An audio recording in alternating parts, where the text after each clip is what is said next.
Thank you for being here, Susanna.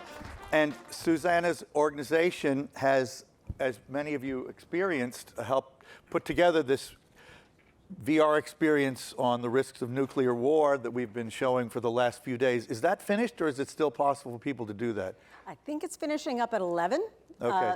So if you wanted to run over there at the break, you could do that in Big 3, which is just behind this building. I found it a quite importantly inspiring and frightening experience, especially the woman who lives in Honolulu who had been at Hiroshima. That was the most amazing thing. Absolutely incredible. What a terrible juxtaposition. And she just said, I don't want to live if this is one of those. That's really, it's set on the premise, it's set on a real life day in Hawaii in 2018 where the entire island of Oahu, I guess, was told that a nuclear missile was incoming, and there was no alert that it was a drill. People really thought they might die, and that is really a very poignant story. So tell us what Games for Change is and how we should think about Games for Change. Yeah, absolutely. So Games for Change is a not-for-profit. We've been around for nearly 20 years, so we've grown alongside the games industry, but with a particular perspective.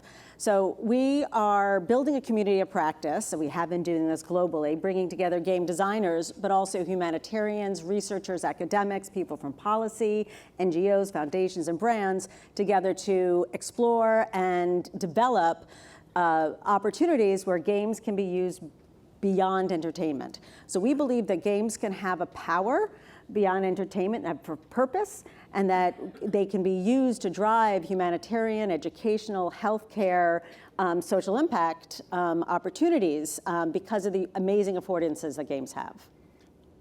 And of course, when you say games, you speak somewhat loosely, because I would not call the VR experience we did a game. Talk about, it's really sort of Interactive media, interactive exactly. media for change. Right. Yeah. So for the first 15 years of our work, we were focusing specifically on video games and watching the growth of this industry, where you heard yesterday from Michael Wolf that 2.4 billion people on this planet play games, and that's nearly a third of the people on this planet. And it's really interesting because games are not just played by children. The average age of a gamer is, a person who plays games is 33 years old, and nearly 50% of people who play games are women. And that's mainly because of smartphones, right? Games are in everyone's hands, and whether you're playing Candy Crush or Words with Friends, you are, in our definitions, a gamer, and so people can be reached all over the world. And about 5 years ago, we saw people in the gaming industry start exploring about how they can tell stories in this immersive media. And we also saw NGOs moving into this space too. So we launched XR for Change as a brand underneath Games for Change, and our work kind of crosses back and forth through that area. XR standing for? XR is an umbrella term for immersive media. We've heard of virtual reality, augmented reality, mixed reality, and so XR is a all frame, of those. Right, all of that. Keep going. Sorry. Yes, and yes, there are games that exist in immersive media. The games are what's driving the purchase of Oculus headsets, Meta headsets, and other devices like that. But there are a lot of other ways that immersive media can be used. One of the terms that we like to use is, instead of it's storytelling, it's like story living.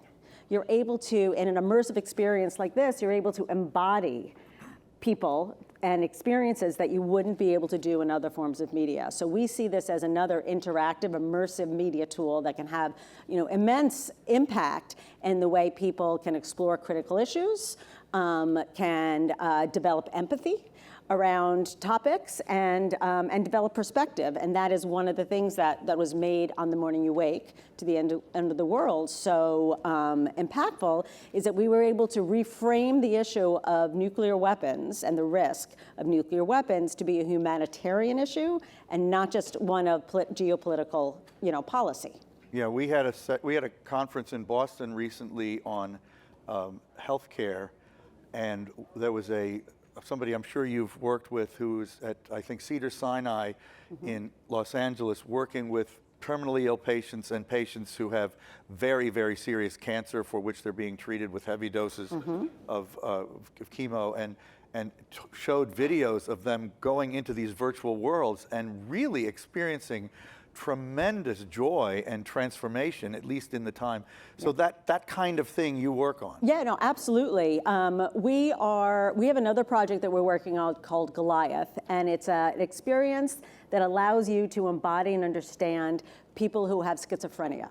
The creators of this project out of the UK called Anagram have been able to tell the story of a real person named John who went through institutionalization for schizophrenia for years, and it was actually through gaming that was able to come out and connect with the world, and that's the narrative that the experience.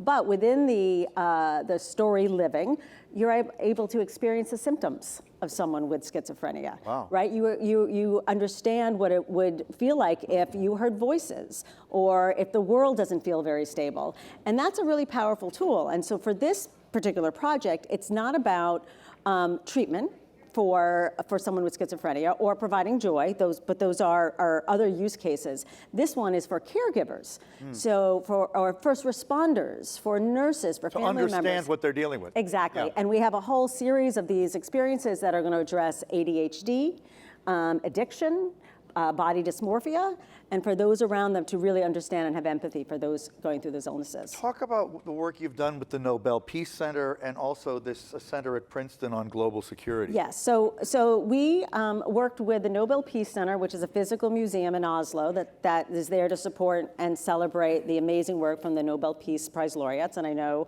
you were Maria, we spoke. We almost had Maria. Oh, we had her yes. by video, yes. Right, she's incredible. So we worked with them to develop a video game that would help young people understand the virtues and the values of the Nobel Peace Prize, of Alpha Nobel, and some of its laureates, and worked with Minecraft. We talked about Minecraft as being an incredibly popular form of it's a metaverse, right? We talked about metaverse. It's an open sandbox game. It's not a first-person shooter game. It's one in which people can build worlds and have different kind of experiences. So we built 2 sets of games. One was called Active Citizens, which allowed players to experience the challenges and the skills that laureates like Malala, the Dalai Lama used to achieve the incredible feats that they did, and to have the player realize that these are everyday skills that they can build up themselves. And the last one we just did was called Peace Builders, where we featured Desmond Tutu and others. And these games have been translated into 49 languages. Wow. And they're available on Minecraft Education in schools around the world, as well as on the Microsoft Store. And I think you're going to see a lot more out of this partnership.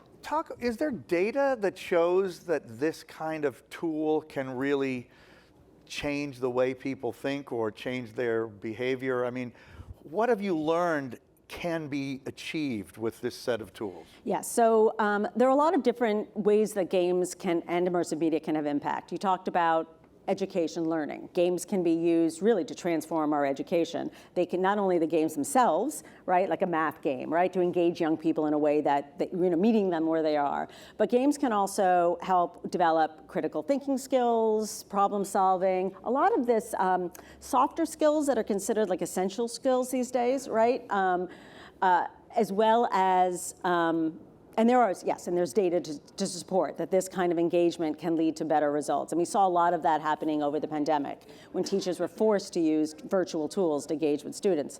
But games could also be used with behavior change and actually cognitive training. And this is really interesting, and I think the future of where we can see what they're calling digital medicine. There are neuroscientists named Dr. Adam Ghazali, not too far from here at UCSF, who has a lab called Neuroscape, and he's been running clinical trials about how games can actually rewire our brain and to provide the same kind of treatment that traditional medicine would. And he has a game. In what kind of? Well, here's an example. So ADHD he developed a game called Endeavor RX, and it was the first game that has been approved by the FDA for prescriptions by physicians. Really? It's absolutely incredible. It's like a digital pharmaceutical. It's exactly right, digital medicine. And now physicians can prescribe that as an alternative to Ritalin. And there's been longitudinal studies that demonstrate that regular 10 minutes a day of playing this game can rewire your brain so that you have long-term benefits. Well, and we all know about the benefits of meditation and such things, and certainly many people use applications on their phone to help them with that, which is really a step in the same direction, right? Yeah, so there's the gamification, right, of, I think, our society, where you can incentivize people to participate in an activity by providing leadership boards, competition structure. And so to have a meditation experience within a game-like setting can also have that, you can use those features. There's actually also incredible work that's been done in virtual reality in that space. There's this incredible series of experiences by Trip. And it actually plays with the psychedelic effects that virtual reality can have too in lowering your heartbeat, right? Increasing focus. It's called Trip? It's literally called Trip. T-R-I-P-P. So it's a way, you don't have to take psychedelics, you can have the experience in digital form. It is wild, but... Who puts that out? Where do I get that? Well, it's available. It is available on the MetaQuest and I think HTC Vive and other platforms. Yeah, it's a subscription-based service, so this is not an impact project like many of the ones we work with. I mean, it's a commercial business. It's a commercial business. I think they were just, listed as, innovative, one of the top innovative healthcare services, and we're going to see a lot more of that in the healthcare Well, actually, it's an interesting question. You're a nonprofit. Yes. But it sounds like, based on what you just said and some of the other things you've said, that this is actually becoming a business. Absolutely. I think in enterprise, there's huge opportunities in the healthcare space and in the education space. So services using virtual reality and games to train doctors, right? You've heard about virtual surgeries, right? It's a lot less expensive to use a virtual headset to train medical students than purchasing cadavers. Right, so that's just a very popular use case. There's another company called Striver that's been distributing VR headsets to Walmart and other retail stores for training.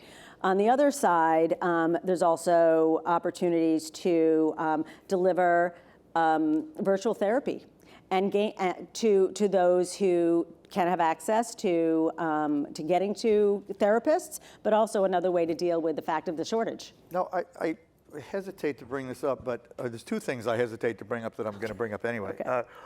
First, when Esther Dyson on this stage on Sunday night was talking about addiction, and she basically said she sees the gamification that has become so in vogue in technology as very closely related to the problem of addiction, and that companies gamify things in order to, in effect, addict people to commercially beneficial behavior. How did you respond to that? Well, from a research standpoint, in the gaming sector, there has not been any evidence to demonstrate that there is a direct correlation to, I was talking about the violence in games, but to the addiction of in the gaming context. It is, clinically, it's clinical, not been shown. Right. Yeah. Clinically, it hasn't been shown. However, there's behavioral experiences where the user, I think it's the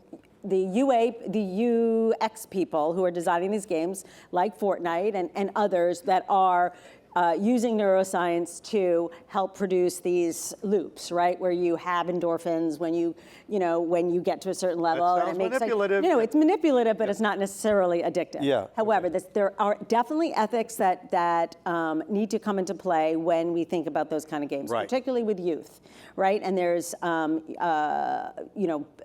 big conversations. I think there's a bill going to the Senate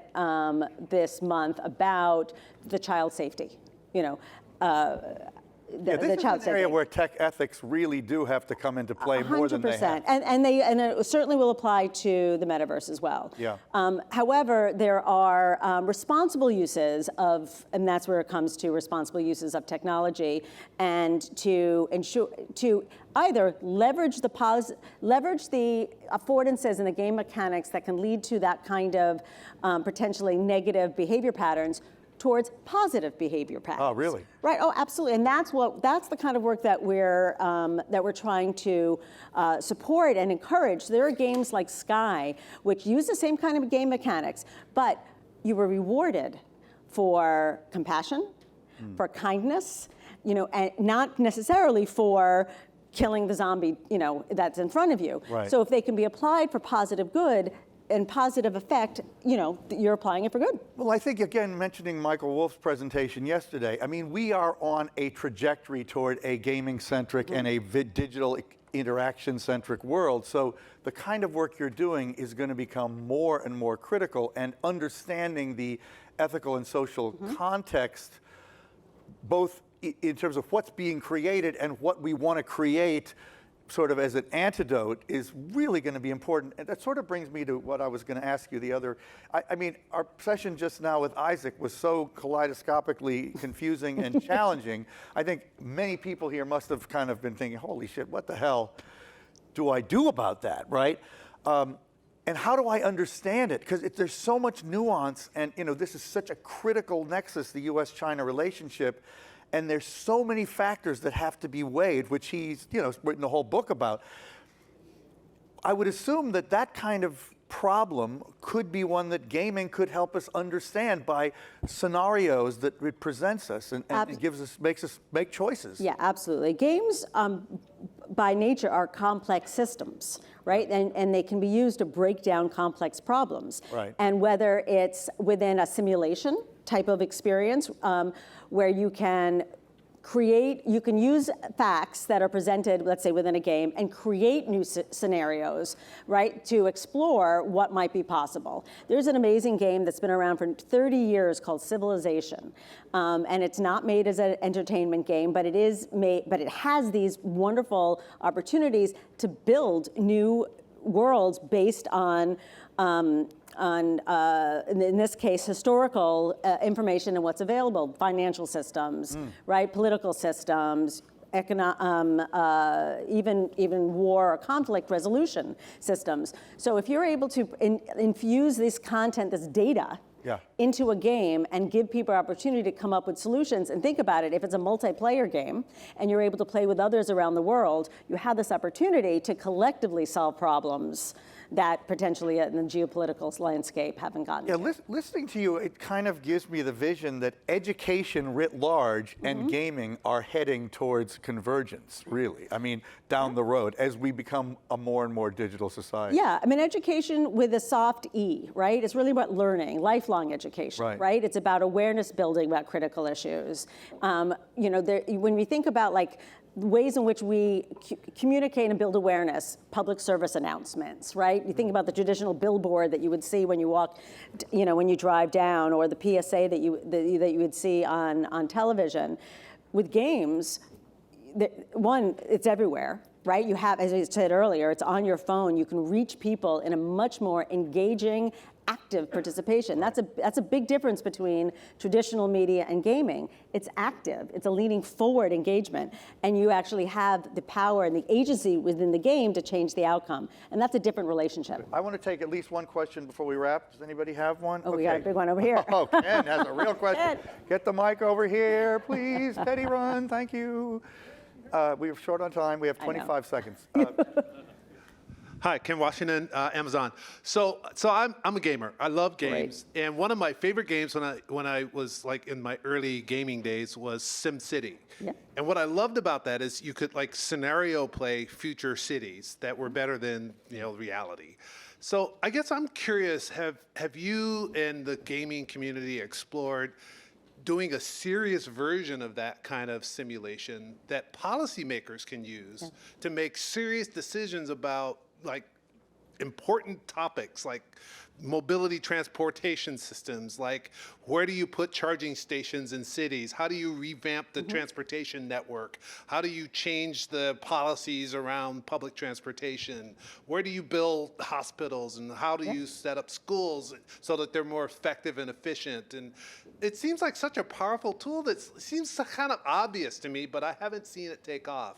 I'd love to hear your thoughts on that. Yeah, I mean, yes to all of that, right? So yes, games can be built so that policymakers and others can build scenarios individually and collectively, right? And there's a real world example of that called LARPing. I mean, if anyone familiar with that, live action role play games, where they bring politicians and community leaders into these environments, have scripted experiences, and then actually have to solve those problems in real time. There's a really fun one built about Star Trek, which is awesome, right? You get to play different roles of people on Star Trek. So yes, it's possible. I think there still is a cultural misunderstanding about games as being just for entertainment or being bad for you. So I do think there's a cultural shift of having policymakers understand that this kind of engagement can actually lead to positive outcomes. But there are plenty of game developers out there that are doing that kind of work.